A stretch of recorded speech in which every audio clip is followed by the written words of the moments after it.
Right. So look, let's lead into online harassment and our old friend Kurt Eichenwald. Right. You remember him, right? Yeah. Okay. Well, for those who haven't been following the show, or don't follow what Kurt Eichenwald's got up to, he was a guy, a journalist, who is he's a douchebag. He talks shit online. He absolutely lost his mind when Trump got elected, like so many other people. And his entire Twitter feed was just him spamming like completely false allegations about Trump. And for some reason, Newsweek keep him on employed, even though he's clearly mentally ill. He's had a psychotic break. That was evidenced when he went on Tucker Carlson's interview show and pulled out an empty folder of imaginary things that only he could read. And in the aftermath of all his embarrassing public appearances, somebody decided to send him a GIF, which was a strobing GIF. Now, Eichenwald apparently is known for having epilepsy. I guess that speaks volumes about his work and contribution to wider society, that it's a talking point that he's an epileptic. And obviously epilepsy, it's a varying scale. I've been around a lot of epileptics in my time, and the people who have chronic epilepsy, it's very debilitating. It's not something to, take lightly at all. But Eichenwald got this flashing GIF sent to him that said, "I hope you have a seizure," and then immediately had a seizure, apparently. I mean, according to not just him, but his wife, who took over his Twitter account immediately after the seizure, saying, "This is Kurt's wife, and I'm so unconcerned about the seizure my husband has had that I am on Twitter right now to tell you he's had a seizure." So, look, my views on it were clear. I think the story stinks. I don't think it stands up. But it's quite interesting because apparently his personal physician has stated to the police, certainly hasn't said it in court, which is where this case is going, as you're going to see, he has stated to the police that he did verify he had a seizure. He said he did. Now, I'm not saying his doctor's lying, but again, I do find it incredibly suspicious. How does the doctor know, though? Well, I mean, I imagine there's ways of checking up. After someone's had a seizure, there's certain symptoms, you could tell by doing an examination. So I'm guessing the doctor was called out. Doctor came and said, "Oh yeah, you've had a seizure. Here's some medicine, or this will help, or you know what to do, or there's nothing serious here." But yeah, the doctor actually said to the police that it increases the likelihood of him having seizures in the future, which again just seems too perfect for what Eichenwald wanted to prove. I mean, look, I'm a cynical guy. I'll wait and I'll judge the evidence as it's presented in court, but I don't buy it. I don't think that, first of all, on Twitter, if you were a serious epileptic, so to have the degree of epilepsy that would require you to, after a few seconds looking at a strobing GIF, to have a seizure, that's incredibly debilitating. You need all kinds of filters for monitors. You have to have certain lights. None of these things are going to prevent you having seizures. Seizures are going to be quite a regular thing if you're at that level of photosensitive epilepsy. And you have to take all kinds of medication. And it's just an awful thing to have happen to somebody. It's an awful way to live. Definitely wouldn't be able to go onto TV sets all the time so openly and freely without wearing special glasses or anything, right?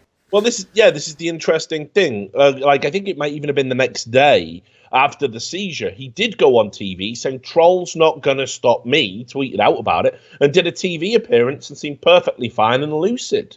Now, I sit under TV lights for a living, and I get ocular migraines, and they fucking beast me. They really can be oppressive when you've done a full day, So I'm not saying that this is all, reasons to doubt his story, but they certainly put doubt in my mind. So anyway, he immediately said, "I'm going to report this to the police and we're going to get a case going." And personally, because keep in mind, the guy was called Jew Goldstein, I think it was, on Twitter. Good luck finding that one. Well, they did find the guy. This is the utter madness of it. So we'll go to the announcement. Kurt Eichenwald couldn't help himself. You'll notice he's updated his profile pic after Mike Cernovich mocked him for having one from about 20 years ago, calling him a catfish because he had a wonderful head of hair and a jawline, and doesn't have any of those things now. But after a 3-month investigation, the FBI this morning arrested a man who assaulted me using a strobe on Twitter that triggered a seizure. He currently faces federal charges and is expected to also be indicted by the Dallas District Attorney on different charges in the next few days. Identifying information about every person who sent me strobes after finding out about the assault is currently in the hands of the FBI. More than 40 people sent strobes once they found out they could trigger seizures. Details of their cases are with the FBI. Stop sending them. I want to thank Dallas Police, Dallas District Attorney, the U.S. Attorney in Dallas, the FBI, and the Department of Homeland Security, who all played a role in this case. And you will see here immediately Goebbels Jr. tweets, great use of tax dollars, and the same strobing GIF that was sent. So, people aren't very approving of this. Now, just to be clear on what I'm saying here, do I think sending strobing material to people who have epilepsy, do I think that's a good thing to do? No. Do I think that's the right thing to do? Obviously, no. Do I think it could be dangerous? Sure, in a very insane, bizarre set of circumstances. Keep in mind, Twitter has the option to turn off autoplay on all GIFs. So if you had incredibly sensitive epilepsy, you would probably have that activated. Kurt Eichenwald, for some reason, decided not to, which isn't to say he deserves a seizure if he had one, but certainly, it sows doubt in my mind that this story is at all credible. But they got the guy. And I was amazed by this. I thought, there's no way you're getting Drew Goldstein. Good luck with that. Well, let's talk about how the guy got found out. So the guy was exposed. There's a guy called John Ravello. And you can see here, there's, for anyone who wants it, if you go to this Twitter of Keith Lee, who is a lawyer and, focuses on tech and that kind of thing. You can see the criminal complaint as it was filed, the original filing. But basically, so here's what happened. According to Keith Lee, it's a 2261 charge. Then they said this is how they tracked him down. They subpoenaed Twitter. Twitter gave up the information. Just gave it up. And they found a phone number associated with the Twitter account. The phone number went to a prepaid burner phone, the kind drug dealers use. But in the toll records, an iPhone appeared. So they subpoenaed the burner. The burner had an iPhone in it, and the iPhone had a serial number. So this led to a second subpoena to Apple to get information about that iCloud account. And Apple gave it up without question. And on it, they found Ravello. He had a photo of himself holding up his ID, his driving license from Maryland, on the iPhone iCloud. So the chain of ownership was inarguable. And Keith Lee says here, life pro tip, if you're creating an anonymous account to harass people, don't store a pic of you with your real ID in it too. Good advice. And then, obviously, it confirms that Eichenwald says he's going after other people. But of note, neither Twitter or Apple fought these subpoenas. They readily handed over the information. Just gave it up. And that, for me, is the worrying part here in all of this nonsense. Because when you give your information over to a company, there is an expectation that they're going to keep it private. Now, here's the thing. Yes, in the result of crimes being committed, I would certainly expect them to cooperate with the police if or law enforcement, if they can absolutely show, without any degree of uncertainty that this person who uses this Twitter account has committed a crime.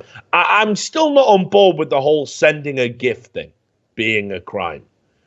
And when you keep in mind that it was Apple that took the stand and refused to give the FBI the means to decrypt iPhones from terrorist bombers so they could gain information to stop potential future terrorist attacks, seems insane to me they would just readily give it up. But they did. They just readily gave it up. So this, for me, is worrying because I think overall this case is going to set a precedent.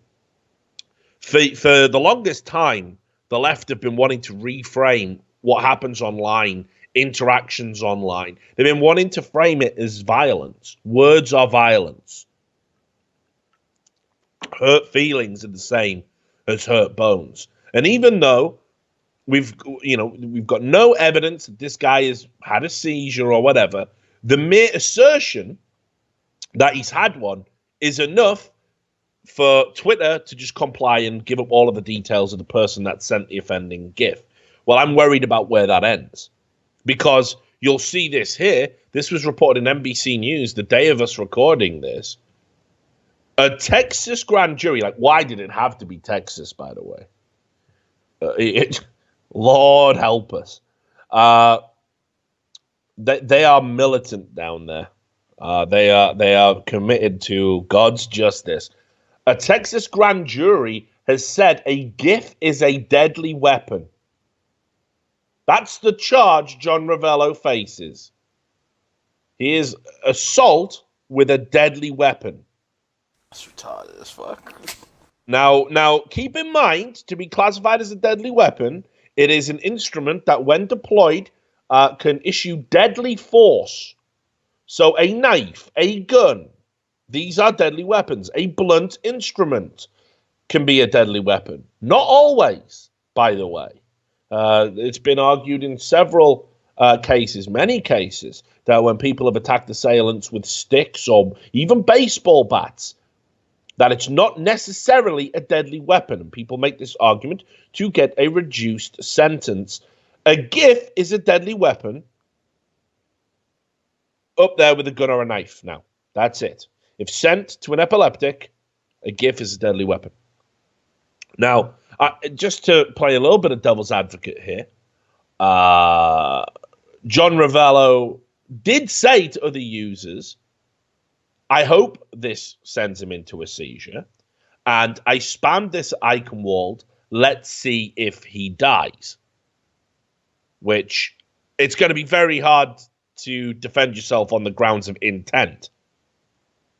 But obviously, you could also make the argument he was just being edgy, and I'm sure that's what'll get said in court. He was just trying to be edgy and didn't really want to cause a seizure. But here it is.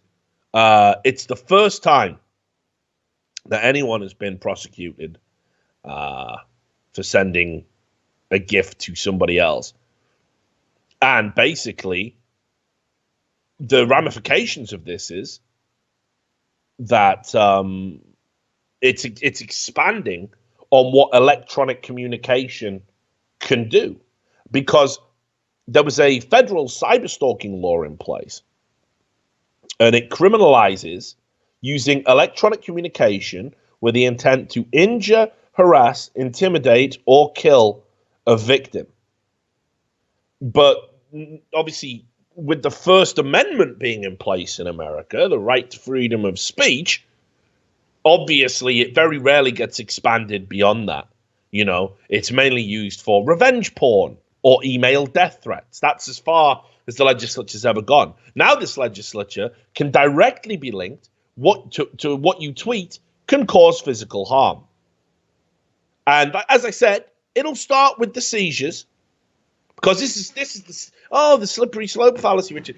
The problem with leftists is it's always a slippery slope. It starts with the common sense. It starts with normality, and then you just push it all the fucking way out to lunch. That's why we've got 63 genders right now.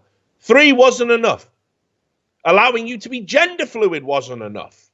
Then it had to be otherkin, and Dragonkin and Elf, and all of a sudden, even the fucking trans people are like, oh, dude, really? I didn't want this. It just isn't enough. And we have to go into the realms of insanity every time to accommodate everyone who has a fucking idea in their head. So here's what's going to happen. It's going to start with, oh, if you send somebody a strobing GIF and you know they have epilepsy, you go to jail. Then it's going to become, I accidentally sent a strobing GIF to somebody I didn't know have epilepsy and they had a seizure. Now you're going to jail. Next, it will be the harmful communication you sent me, the image you sent me, gave me PTSD, and I can no longer work as a result of that. You have ruined my life. You have given me psychological damages. And on it goes till basically sending somebody an insulting tweet means you can go to jail, you can be prosecuted. That's where we're headed. That's what this will lead to if this is upheld in a court. And I'm going to be honest, I laughed when this was first announced. I really did. I thought there is no way this even gets into a courtroom. Now, unfortunately, the grim reality is it looks like Eichenwald's going to win. Like, seriously, a GIF is a deadly weapon.